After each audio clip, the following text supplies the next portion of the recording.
हम लग जाएंगे, जो है तबीयत खराब हो जाएगी यार। वो सामान लेके तुम आ जाओ।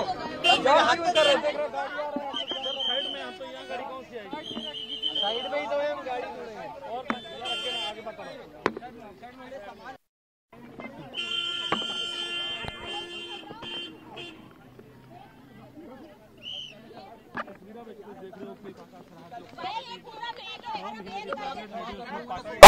आप लोगों को जरा सा भी रहम नहीं आ रहा बच्चे पर।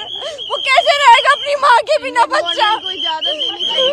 कैसे रहेगा वो बच्चा अपनी माँ के बिना? आप खुद भी जो सोचो, बच्चे को बुखार में पड़ रहा है वो बच्चा, हर एक चीज यहाँ पर गवा है। वो बच्चा डॉक्टर के यहाँ से अभी आया था।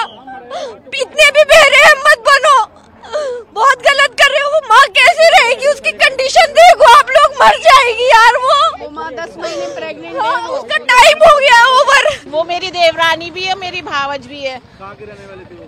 पाकिस्तान की कराची की थी। बच्चा इंडियन है। तो क्या मांगे? बच्चे को भेजना है। बच्चा करो नहीं, जुदा न करो। बच्चा फीवर में पड़ा हुआ है, कल से उसका बाप यहाँ से लेके वहाँ तक जा रही है, ले लेके अभी भी बच्चे को दवाई दिला के लाया। माँ से ही दवाई ले रहा है वो बच्चा, किसी और से नहीं ले रही है। अब किस तरह रुकेगा वो बच्चा? नहीं दे पाएगा। उन्होंने यही कहा है कि आप जो है माँ को भेजो, यहाँ माँ नहीं रुकेगी। आप कितने ही दिन के लिए रोकोगे, लेकिन निकलना ही निकलना है माँ को यहाँ से। कम से कम बच्चे को भेज दो, हम भेज रहे हैं माँ को। उसकी कितनी देर का बच्चा है? 1 साल का है।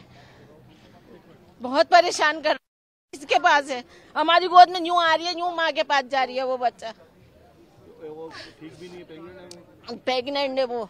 उसका यही टाइम है। अगर जो दूसरा नया बच्चा आ जाएगा तो फिर ये कहेंगे उसका प्रूफ लगाओ। इतनी जल्दी कैसे लगाएगा प्रूफ?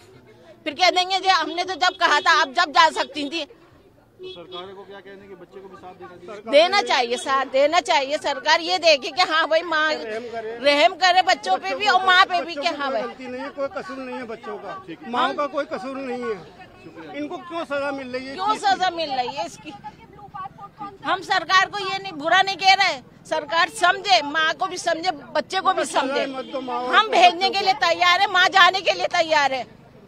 जो फैसला है सरकार ने, जो फैसला करा है, अगर जो वो ये कह रही है कि पाकिस्तानी यहाँ नहीं रुक सकते तो हम भेज रहे हैं, वो रुक नहीं रही है। लेकिन वो कह रही है मेरे बच्चे को भेज दो मेरे साथ। बच्चा आपके साथ भेजा अंदर भेजा, प्रूफ रखा है यहाँ पर उसका। बच्चे का पासपोर्ट हमारे पास है, वीजा हमारे पास है। क्या बता रहे? क्यों? अभी हमारा जो मेरा जो भतीजा है वो इंडियन पासपोर्ट है उसका, और हम लोगों ने उसकी वीजा ली थी।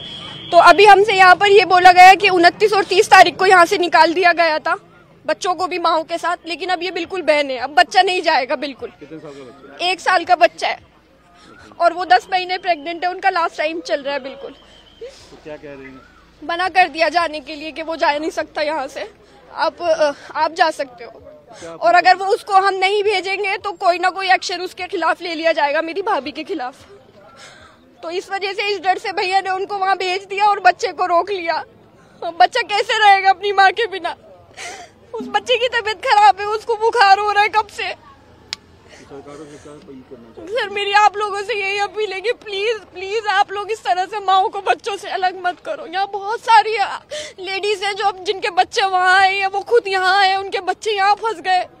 प्लीज ऐसे मत करो, माओ को बच्चों से अलग मत करो, रिश्ते मत टूटवाओ। मैम जो पुलवामा में हुआ उसका सजा भोग रहे हैं, इसका मतलब भैया देखो पुलवामा में जो हुआ उस चीज का अफसोस हम सबको है, उस चीज का अफसोस हम सबको है। हम लोग कहते हैं हाँ ठीक है जो हुआ वो बहुत गलत हुआ, लेकिन वहाँ पर जो हुआ उस सब की सजा आम पब्लिक क्यों भुगत रही है? कश्मीर में 28 लोगों को मारना, निर्दोष लोगों को मारना, उसकी वजह से ये सब बंद हुआ। सर मैं मानती हूँ वहाँ पर 28 लोगों को मारा गया, लेकिन इस तरीके से जीते जी भी तो ये लोग भी तो मर रहे हैं। आप खुद सोचो वो बच्चे, माँ कैसे रहेगी अपने बच्चे के बिना? उसका 1 साल का बच्चा बुखार में तड़प रहा है। अब से तो उनकी सजा इनको कर दी है। भाई उन लोगों को फांसी पे लटका दो, ढूंढो उन्हें, चुन चुन कर मारो। मैं कह रही हूँ हमारी भला से कुछ भी करो उनके साथ, आप उनको जैसे मर्जी जो सख्त से सख्त कड़ी सजा दो, लेकिन ये मत करो प्लीज, माओ को बच्चों से अलग मत करो। कैसे रहेंगे छोटे छोटे बच्चे अपनी माँ के बिना? गांव का टेरर अटैक जो है आपको भोगना पड़ता है, उनकी गलती, आपको सजा मिल रही है। भाई ये तो सरकार को देखना चाहिए ना कि उसको किस तरीके से ढूंढ के वो लोग उसको उनको मारे, क्या करे। वो लोग जाने। दोनों सरकारों से क्या अपील आपकी? भाई ऐसे मत करो, बच्चों को माओ से अलग मत करो, या तो बच्चों को भी यही जाने दो, उन लोगों माओ के साथ जाने दो, या जिनकी माएँ वहाँ फंसी हुई उन्हें यहाँ आने की अनुमति दो। अब आप बच्चे को साथ भेजा अंदर आपने? बच्चा अपनी माँ के साथ गया इमिग्रेशन तक, वहाँ से वापस आएगा वो, उसके पापा उसको वापस लाएंगे।